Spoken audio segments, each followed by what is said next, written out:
Dia merupakan salah satu ilmuwan dan pemikir terbesar abad ke-20 dan dikenal sebagai pendiri fisika modern.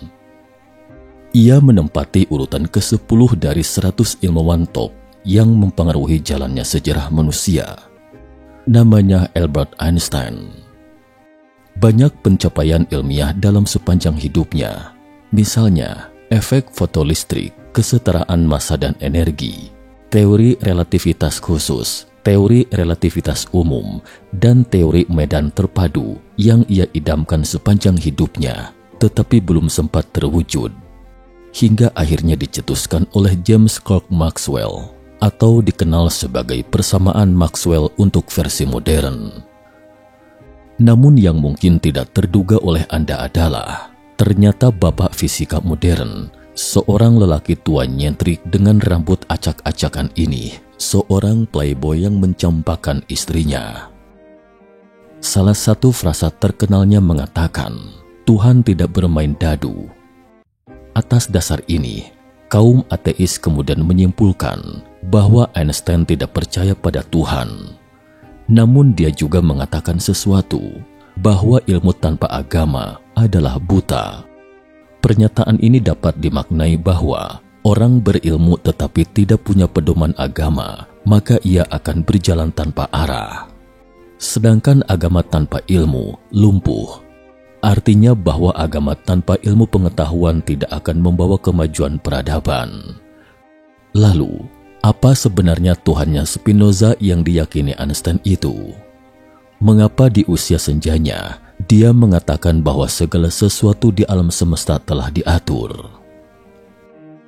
Salam sehat sejahtera. Jumpa lagi di channel Mata Ketiga. Hari ini kita akan telusuri sejenak sisi lain Einstein yang jarang diketahui publik. Biografi singkat Albert Einstein. Albert Einstein lahir pada 14 Maret 1879 di ULM, Jerman.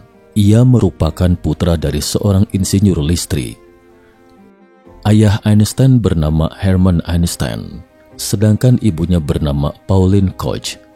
Oleh orang tuanya, Einstein mendapatkan pendidikan yang baik sejak kecil dan terampil bermain piano. Keluarganya pindah ke Munich setahun setelah Einstein lahir. Tahun berikutnya, Maya Einstein, saudara perempuannya lahir. Maya adalah teman bermain terdekat Einstein semasa kecil dan tetap memiliki ikatan yang mendalam ketika dewasa. Mengenai masa kecil Einstein, rumor yang paling banyak beredar adalah ia belum bisa berbicara saat berusia 3 tahun, membuat kedua orang tuanya sangat cemas ketika itu hingga berkonsultasi ke dokter. Setelah Einstein menjadi terkenal, rumor ini terus dibesar-besarkan oleh berbagai media. Ada yang mengatakan dia menderita disleksia ketika kecil. Ada pula yang mengatakan mengidap sindrom Asperger. Bahkan ada yang langsung saja memberi nama baru untuk Einstein yang disebut penyakit ini. Sindrom Einstein. Namun nyatanya, ada catatan tertulis bahwa pada tahun 1881, ketika orang tua Einstein memberitahu Einstein kecil yang berusia 2 tahun 8 bulan bahwa Maya Einstein, adik perempuannya akan segera lahir dan Maya akan menjadi teman bermain barunya. Einstein menanyakan sesuatu yang lucu. Apakah adiknya punya roda? Einstein kecil sepertinya menganggap adiknya sebagai mobil atau kereta kecilnya. Jelas, Einstein bukannya tidak bisa berbicara di usia 3 tahun. Kemungkinan besar ia memiliki tipe kepribadian introvert.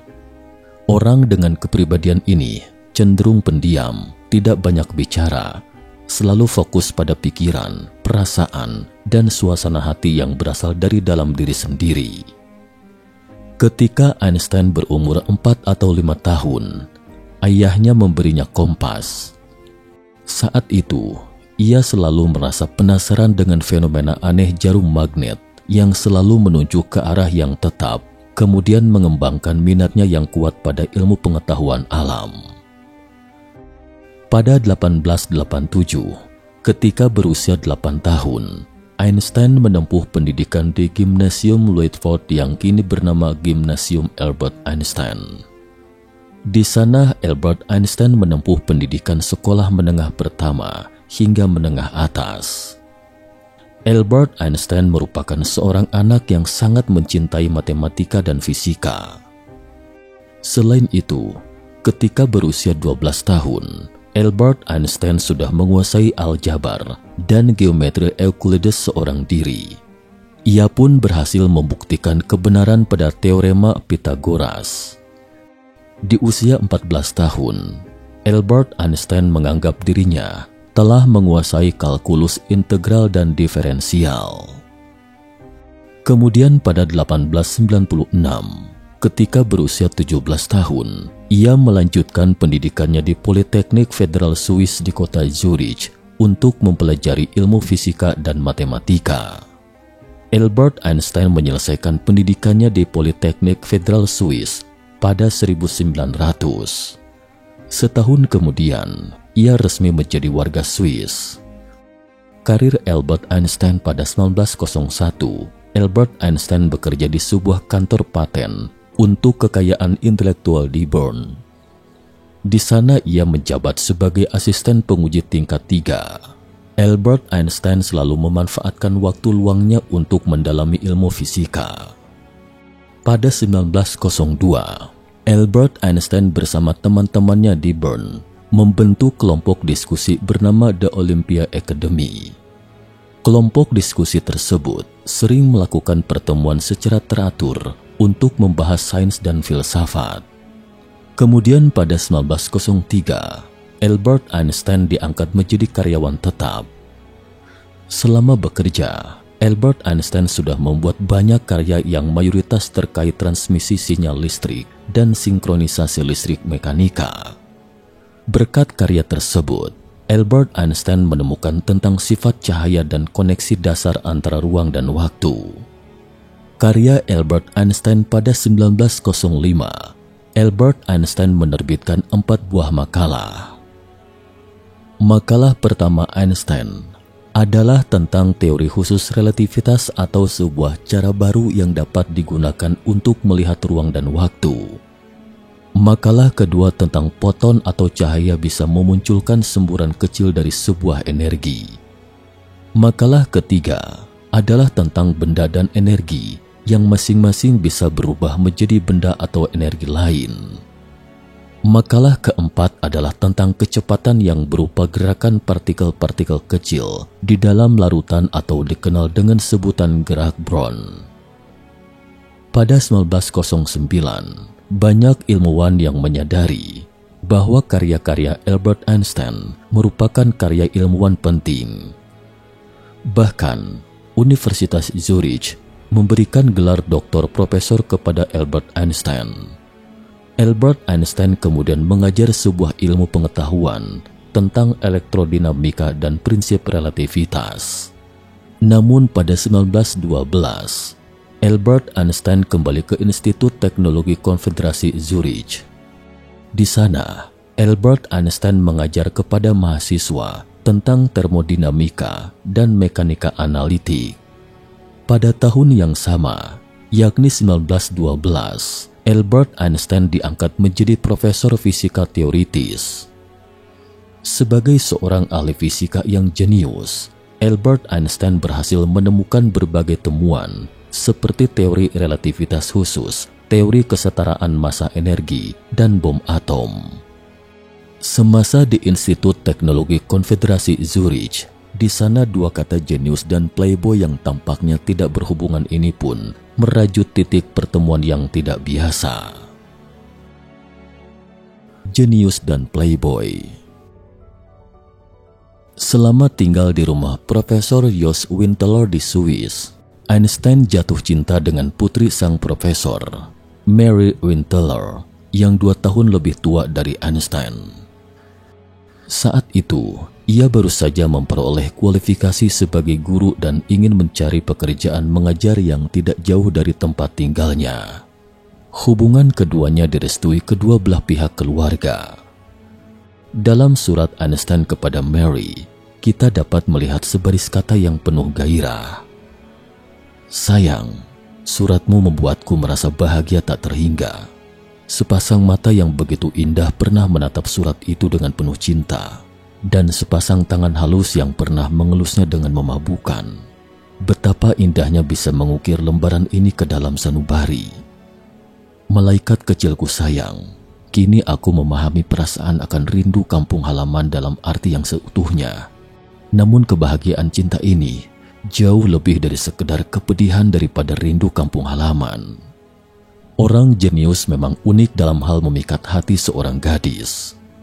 Namun gairah ini dengan cepat sirna setelah Einstein masuk ke Institut Teknologi Konfederasi Zurich. Karena cinta Einstein berlabuh lagi dengan teman sekelasnya yang lain, Mileva Maric, yang juga menyukai fisika. Tak lama setelah itu, Einstein menulis surat kepada Mary Winteler, memintanya untuk tidak menghubunginya lagi. Mary tidak percaya, mengira Einstein sedang bercanda. Namun tak disangka, sekeras apapun dia memohon, Einstein tidak pernah membalas suratnya. Mileva yang membuat Einstein terpesona, lahir di keluarga Serbia, 3 tahun lebih tua dari Einstein, adalah satu-satunya siswa perempuan di kelas. Parasnya biasa-biasa saja, bahkan agak pincang saat berjalan. Namun dia memiliki sesuatu yang unik yang menarik perhatian Einstein, yaitu pengetahuan dan bakatnya yang luar biasa di bidang matematika dan fisika. Di semester 2, Mileva meninggalkan Swiss untuk menghadiri kuliah umum di Universitas Heidelberg, Jerman. Sejak saat itulah, dia dan Einstein mulai sering surat menyurat hingga kemudian tumbuh benih-benih cinta. Pada tahun 1899, Einstein memujuk Mileva untuk kembali ke Institut Teknologi Konfederasi Zurich. Sejak itu, keduanya selalu berduaan, lengket seperti lem. Namun orang jenius pun tidak bisa lepas dari kutukan cinta. Nilai akademik kedua sejoli yang sedang jatuh cinta ini terus menurun. Mereka terlena dalam manisnya cinta itu, seolah melupakan tujuan dan maknanya masuk perguruan tinggi. Pada tahun 1900, Einstein nyaris tidak lulus dengan nilai kedua terendah. Tetapi sayangnya, Mileva tidak lulus dengan nilai terendah di kelas. Pada awal musim semi tahun 1901, keduanya pergi ke Danau Como di Italia Utara. Di sana mereka berlayar menikmati panorama danau dan pegunungan. Dalam perjalanannya, Einstein memanggil Mileva sebagai istri, yang membuat Mileva merasa sangat bahagia. Di sebuah hotel kecil yang nyaman, Mileva mengandung anak Einstein. Beberapa bulan kemudian, dia mengikuti ujian kelulusannya lagi, namun gagal lagi. Parahnya, hubungan mereka tidak direstui oleh kedua orang tuanya. Ibu Einstein ingin mencarikan istri untuk putranya. Dia merasa Mileva terlalu pintar dan kurang cantik. Setelah mengetahui Mileva hamil, ia bahkan menulis surat kepada orang tua Mileva, menuding anak haram itu mempengaruhi masa depan putranya. Menghadapi pertentangan keluarga, Einstein melemparkan semua masalahnya kepada Mileva. Pada awal tahun 1902, Mileva melahirkan anak perempuannya, Lisa Einstein, di rumah keluarganya di Serbia. Pada bulan Juni tahun yang sama, Einstein yang belum mendapatkan pekerjaan tetap setelah lulus dari universitas, akhirnya bekerja di kantor paten di Bern, Swiss, atas rekomendasi temannya. Jangan meremehkan tugas meninjau paten ini, karena pada masa itu, tugas ini terbilang sebagai pekerjaan dengan prospek cerah. Saat baru bergabung dengan kantor ini, Einstein adalah seorang pakar teknis tingkat ketiga dengan gaji tahunan 3.500 franc Swiss. Saat itu, dunia masih menggunakan standar emas, dan 1 franc Swiss saat itu setara dengan 0,2 gram emas, sehingga gaji tahunannya pada tahun pertama bekerja adalah 700 gram emas atau setara dengan 630 juta rupiah dengan nilai saat ini. Yang terpenting, Einstein yang tidak asing lagi dengan teori fisika, kompeten dalam melaksanakan pekerjaan itu tanpa beban sedikit pun. Selanjutnya kemudian, ia memanfaatkan waktu luangnya untuk menulis makalah kelas berat yang mengubah seluruh proses perkembangan ilmu fisika. Tak lama setelah Einstein mulai bekerja, ayahnya Hermann Einstein meninggal di Milan, Italia. Sebelum meninggal, ayahnya baru merestui pernikahan Einstein dan Mileva. Pada tahun 1903, mereka menggelar pernikahan sederhana. Namun sebelum itu, putri malang mereka, Lisa Einstein, telah meninggal karena demam berdarah ketika dia baru berusia 1 tahun. Setelah menikah, Einstein dan Mileva memiliki 2 putra lagi. Putra pertama Hans lahir pada tahun 1904 dan putra bungsu Edward lahir pada tahun 1910. Namun pernikahan mereka bukanlah sepasang kekasih yang disukai orang-orang. Menurut kenangan Einstein belakangan, cintanya pada Mileva telah lama terkikis sejak hidup bersama tanpa menikah dan tentangan dari orang tuanya, hingga akhirnya memilih menikahi Mileva lebih karena rasa tanggung jawab. Setelah menikah, Mileva mengurus pekerjaan rumah dan mengasuh anak sepanjang hari, dan hidupnya tidak bahagia. Cita-cita awalnya adalah memperoleh gelar doktor dan menjadi seorang ahli fisika yang menonjol. Tapi jangankan gelar doktor, kuliah saja bahkan tidak lulus. Tahun keajaiban. 2 tahun setelah pernikahan mereka, kejeniusan Einstein mulai terlihat di dunia ilmiah. Pada tahun 1905, Albert Einstein menerbitkan 4 buah makalah. Makalah pertama Einstein adalah tentang teori khusus relativitas atau sebuah cara baru yang dapat digunakan untuk melihat ruang dan waktu. Makalah kedua tentang foton atau cahaya bisa memunculkan semburan kecil dari sebuah energi. Makalah ketiga adalah tentang benda dan energi yang masing-masing bisa berubah menjadi benda atau energi lain. Makalah keempat adalah tentang kecepatan yang berupa gerakan partikel-partikel kecil di dalam larutan atau dikenal dengan sebuah gerak Brown.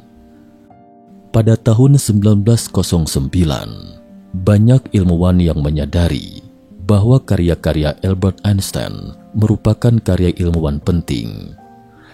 Bahkan, Universitas Zurich memberikan gelar doktor profesor kepada Albert Einstein. Albert Einstein kemudian mengajar sebuah ilmu pengetahuan tentang elektrodinamika pada prinsip relativitas. Atas dasar ini, Einstein merumuskan kesetaraan massa energi E sama dengan mc². Tahun ini juga dikenal sebagai tahun keajaiban Einstein. Orang-orang pada saat itu tidak dapat membayangkan bagaimana seorang pemuda berusia 26 tahun dapat memperoleh begitu banyak prestasi yang mengagumkan, sehingga ada yang berkata dengan nada canda, Einstein dirasuki Athena, dewi kecerdasan dalam mitologi Yunani. Pernikahan yang berantakan. Pada tahun 1909, setelah Einstein menerima posisi sebagai asisten profesor di Universitas Zurich, dia menerima kartu pos misterius yang mengucapkan selamat kepadanya. Nama pengirimnya adalah Anne Meyer Smith. 10 tahun yang lalu ketika itu, Einstein bertemu dengan Anne saat berlibur bersama ibunya. Kini Anne sudah menikah dan bersuami, namun surat balasan Einstein kepadanya masih penuh dengan isyarat cinta dan menuliskan alamat kantornya mengundang Anne. Beberapa hari kemudian, Anne membalas surat Einstein. Keduanya berjanji bertemu pada hari yang ditentukan, namun tak disangka surat itu diketahui Mileva. Mileva yang marah menceritakan hal itu kepada suami Anne, menghentikan perselingkuhan dalam buayan. Namun kejadian ini tetap menjadi awal retaknya pernikahan Einstein dan Mileva.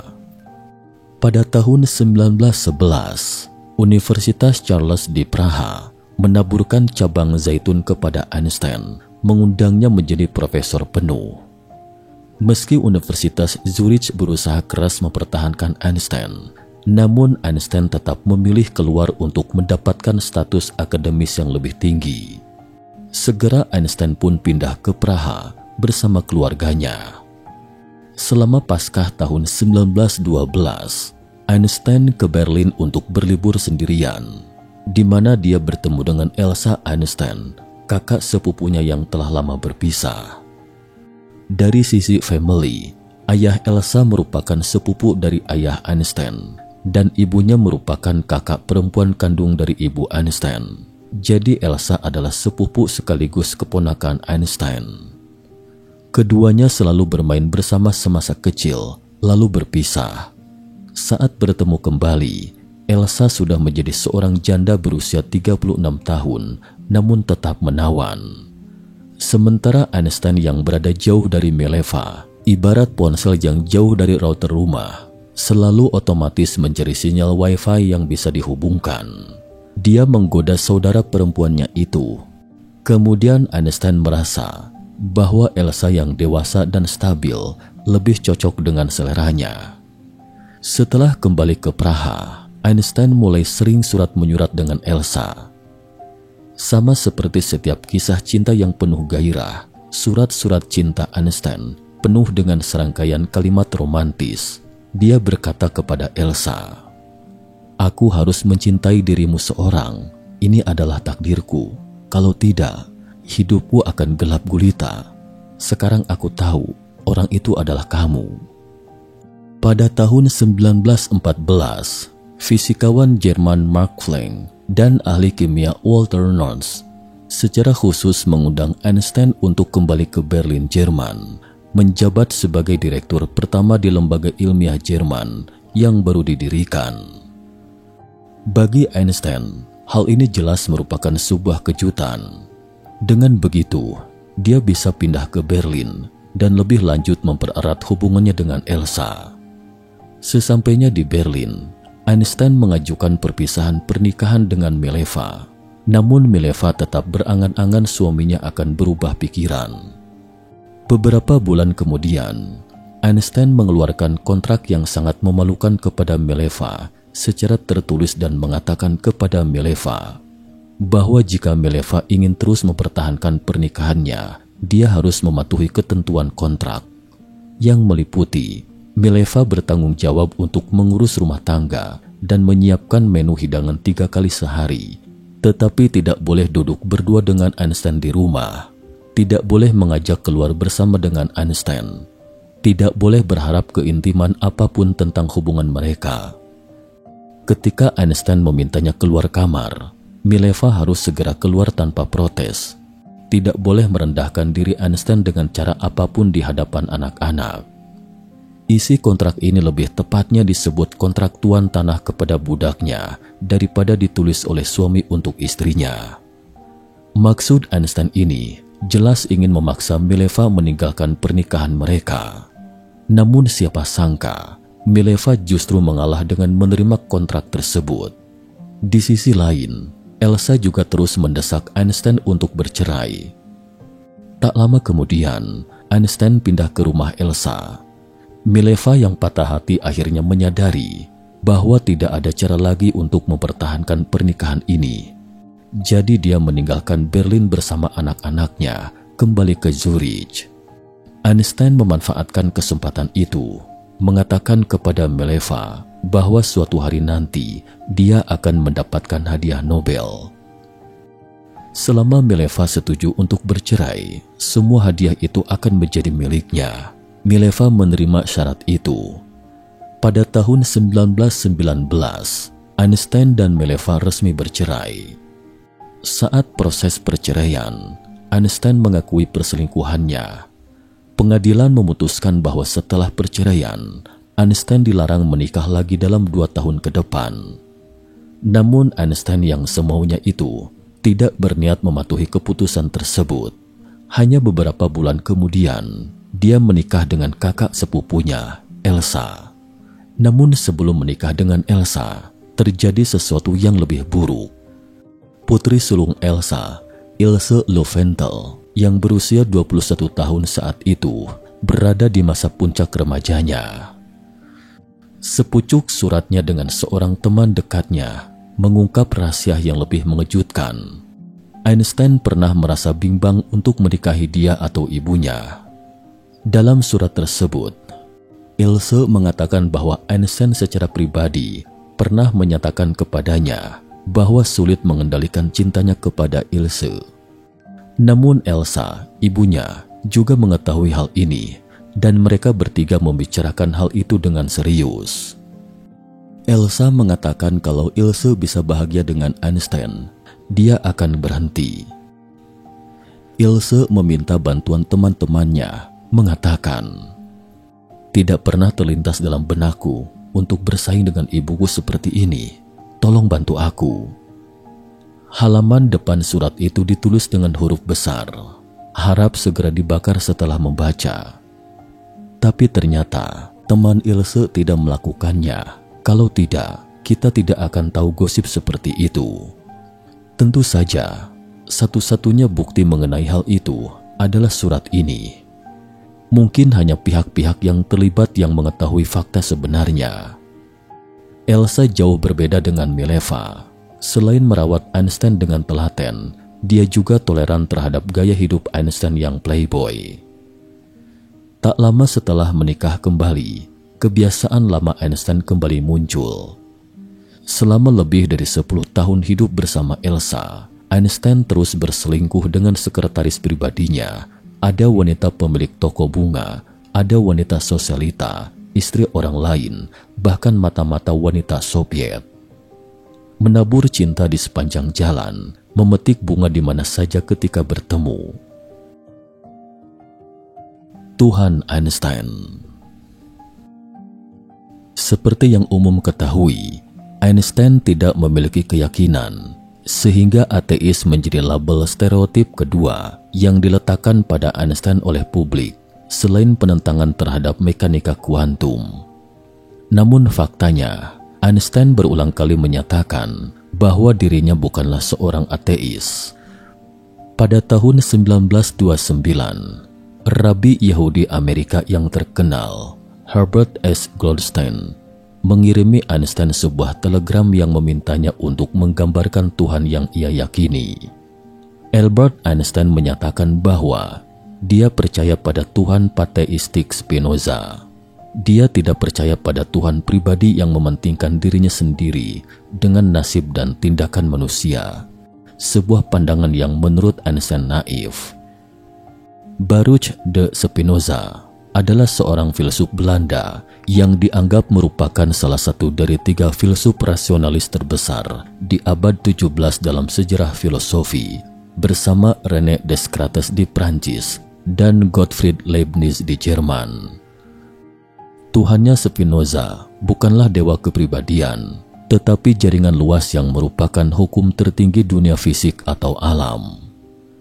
Pada musim panas tahun 1930, saat berlibur di Kaput, sebuah kota Jerman yang tenang, Einstein menulis esai pendek berisi sekitar 1000 karakter, menggambarkan pandangannya tentang kehidupan, sosial, politik, dan agama. Agama yang diyakini Einstein bukanlah agama dalam pengertian tradisional. Untuk membedakan antara Tuhan yang bersifat pribadi dan hukum alam di balik segala sesuatu, Einstein menggambarkan dirinya sebagai seorang agnostik dan bukan ateis. Hal ini juga merupakan makna sebenarnya dari pepatah terkenalnya, ilmu tanpa agama itu timpang, agama tanpa ilmu itu buta. Di usia senjanya, Einstein pernah berkata, segalanya sudah diatur. Menariknya, fisikawan teoretis Tiongkok yang Cening juga mengatakan kata-kata serupa dalam sebuah wawancara. Dia mengatakan, jika Anda ingin bertanya apakah Anda pencipta, maka saya pikir itu ada, karena struktur seluruh dunia bukanlah suatu kebetulan. Dunia yang kita tinggali ini sangatlah kompleks, namun alam semesta bekerja secara teratur dalam kompleksitas. Matahari terbit di timur dan terbenam di barat, bumi berotasi dan berevolusi. Semuanya terjadi secara kebetulan dan tidak dapat dihindari. Ada banyak konstanta fisika di alam semesta dan terdapat hubungan halus di antara konstanta fisika ini. Selama ada sedikit penyimpangan pada salah satu konstanta fisika, maka alam semesta mungkin tidak seperti yang kita lihat sekarang, dan makhluk hidup juga mungkin tidak ada. Semua ini terjadi secara sangat kebetulan dan logis, sehingga sulit untuk tidak bertanya-tanya, apakah ada tangan tak kasat mata yang mengendalikan segalanya? Dapat dikata, Einstein menghabiskan sisa hidupnya untuk mencoba mengungkap misteri dari tangan tak kasat mata ini. Pada tahun 1948, di usia 69 tahunnya, Einstein didiagnosis menderita pembengkakan pembuluh aorta perut. Pada 13 April 1955, pembengkakan pembuluh aorta perut Einstein pecah, menyebabkan pendarahan internal. Menjelang kematiannya, Einstein tetap saja menulis dengan tekun di tempat tidurnya, melanjutkan penelitiannya, hingga pena menggariskan seberkas busur terakhir di buku catatannya. Bintang Venus yang sedang naik daun di dunia ilmiah ini jatuh, meninggal dunia dengan tenang pada usia 76 tahun.